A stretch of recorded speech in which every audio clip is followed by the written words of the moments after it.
Greetings, this is the Instrument Sidekick video for the Trumpet. Page 11, First Notes and Songs. Page 11, First Notes and Songs. Holy cow, there's a lot to learn on this page. We got to learn about 3 notes, we got to learn how to play them, we got to learn how to tongue them, we got to learn what to do with our embouchure, and we want to try and put them together to make a song. So, let's get to work. You need that picture as a reminder that your first, second, and third fingers, first finger, second finger, and third finger, all right?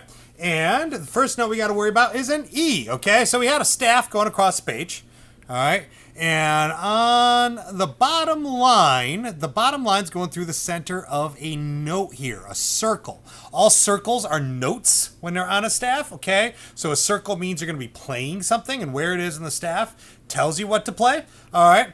And in this case, the bottom line's going through the center of that circle, okay? So imagine we had the staff on the bottom of the page and someone put it on the line, like rested it on top of it. And because of that, we can say it's on a line, okay? So this is on a line, the bottom line of the staff. And that makes it an E, all right? So an E is on the bottom line of the staff, all right? And the fingering is 12 fingers? I don't have 12 fingers. How am I going to do that?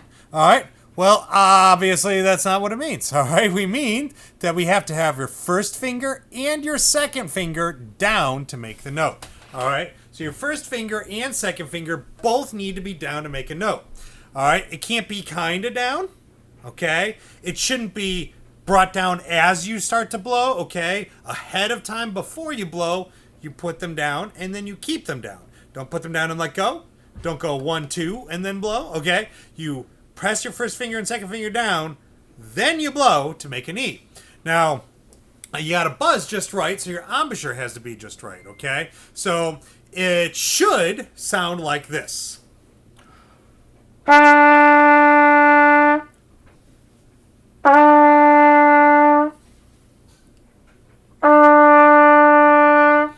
Okay? So an E should sound like that.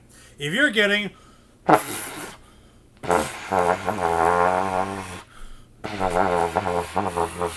all right. If you're getting that sound, your embouchure is making a sound too low. That's too low sounding.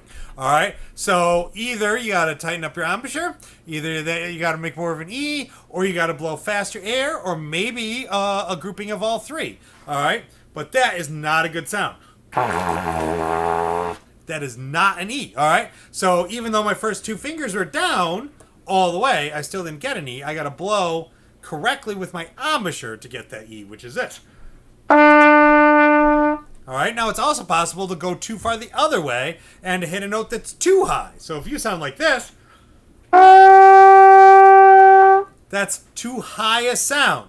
You need to bring the sound down by making more of an ooh embouchure. Okay, relaxing the sides of your embouchure here and not letting your cheeks puff out though, and blowing a little slower is correct. Okay, so that's an E.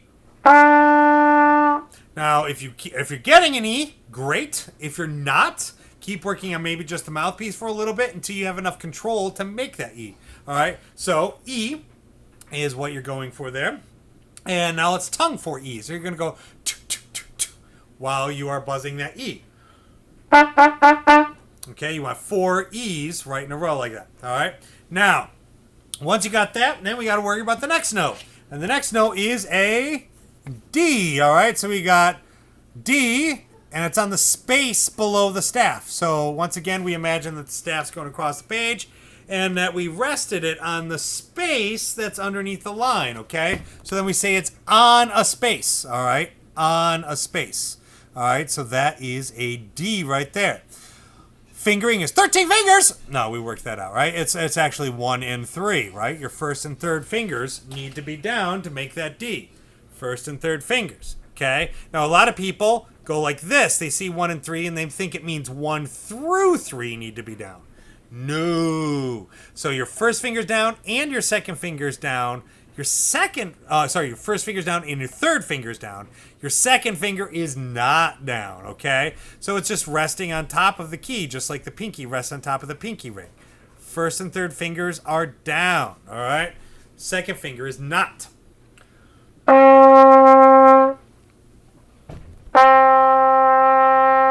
Okay, now if you're getting That is not correct. You have to fix that before you go on. All right, you have to keep trying to get the D. So you have to get enough air, and you got to be tight enough, and all the things you got to do to make the embouchure raise that sound up to.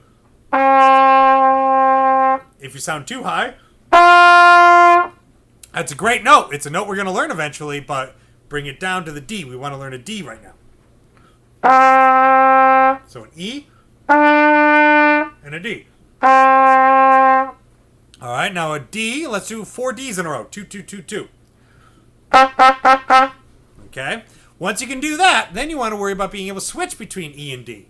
Okay, you still tongue the beginning of each one. 2, 2, 2, 2. All right. But what you're going to do is when you switch from E to D, you're going to keep your first finger down and switch to the third finger. First finger is needed for D because 1 and 3 is down, and it's needed for E because 1 and 2 is down. So we're going to go from E to D, back and forth like that, going 2, 2, 2, 2, starting on the E, like this. All right, work on being able to do that. When you're finally able to get that down, then we're ready for the next note, okay? So if it takes you a couple days to get that down, that's okay. Go that far and work on just that, and then go back and rewatch this video, and then try to get the next note when you're ready, okay? Some people it takes a week or two, and other people get it right away. It's because we all have different embouchures, okay? So that's okay. It's no problem. But it is important to get it right. All right, so get it. Once you've got that right, then you're ready for the C. Now, the C has a line going through it, so it's still on a line, but it's on an extra line we put below the staff, and that extra line's called a ledger line. Ledger line. Say it. Good. There we go. Ledger line. All right, so the ledger line below the staff, all right, and the fingering is 0, okay? 0, or we sometimes say open, okay? So 0 means 0 fingers are down, all right? And open means the valves are open. They aren't pressed, so they are opened up, okay? So you'll hear both those terms. Okay, so it's open. No fingers are down. They just rest on top. You still keep them here. You don't, like, go away like that. You just like this. And it should sound like this. All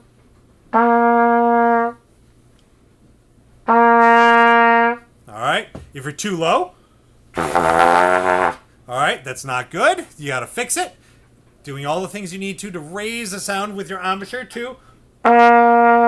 If you're too high, it could sound like this. Wonderful note, but that's too high. You got to bring it down. All right. Now do 4 C's when you're ready.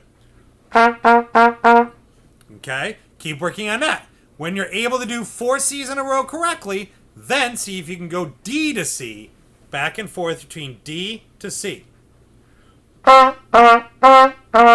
Okay, keep working on that. When you've got that, then work on E to C.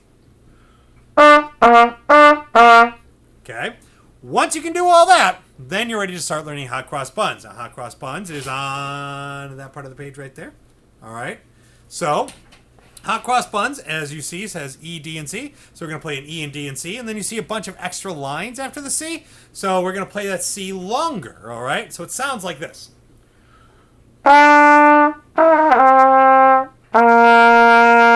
kind of a warble on the D. Let me do it a little bit better. All right. So now we have E, D, and C. If it's sounding wrong, keep repeating, trying to get it right. Okay. Practice it out. Okay. Just keep trying to get it right over and over and over. Okay. Don't put a reaction between. Don't be like, oh, man. Ugh. Oh, that was so wrong. Ugh. Oh, man, that sounds awful. Oh, what am I doing? Okay, don't do that. All right. That's not practicing. That's called a restart, when you're putting a stop, reacting to it, and then restarting. Okay. You want to practice it out, means keep trying to do it.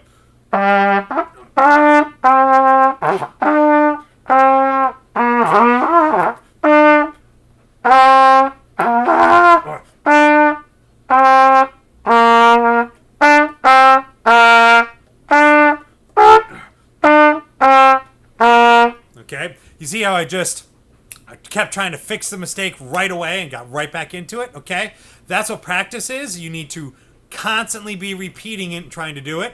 And what it happens is if you're doing it fast enough and frequently enough, your brain starts to figure out what the problem is faster and fixes it faster. And eventually it anticipates the problem and makes sure you're doing it right ahead of time, okay? So it's required that you practice it that way over and over and over every single day. Sometimes it takes days of practicing half an hour a day to get it, and sometimes it just takes a little practice, all right? But we do expect the mistakes to happen, and you've got to practice the mistakes out, okay? That's how you get past those mistakes. You are definitely going to make mistakes right away early on, and you practice to get the mistakes to be fixed, okay? So you practice it out. And once you've got that down, you realize, well, it says EDC in the second line, so let's do it twice. EDC and then EDC for the beginning of Hot Cross Buns.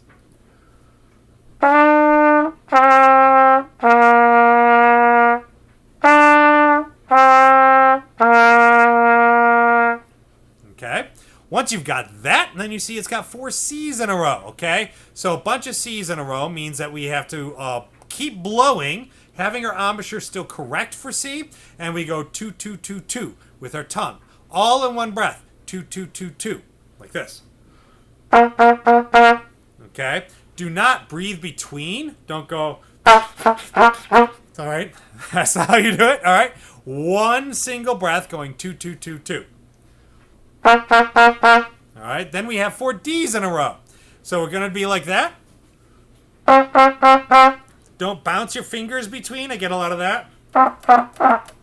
No, don't do that. You keep your D fingers down. All right. Do all the changes with your tongue, not with your body. So don't bounce your body. No, don't do that. All right. Some people bounce their head. Don't do that. Okay. It's all with your tongue. One single flow. You keep your body nice and straight. Good posture. Good horn angle. You keep everything nice and steady, except for the buzzing and the tongue. All right. Now you got to be able to do 4 C's in a row, then 4 D's, like this. All right. So keep practicing until you can do that. And then once you can do that, you see the last line is just like the first 2 lines. And so we should be able to play Hot Cross Buns. Still may take some practice, but here's what Hot Cross Buns will sound like.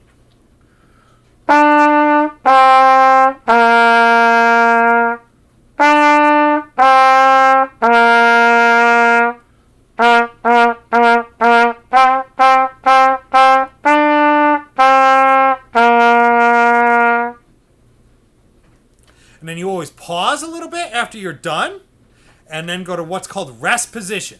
Rest position is where the instrument is flat on my lap down here, okay? So we start every song with, hold on, let me get my video back up here.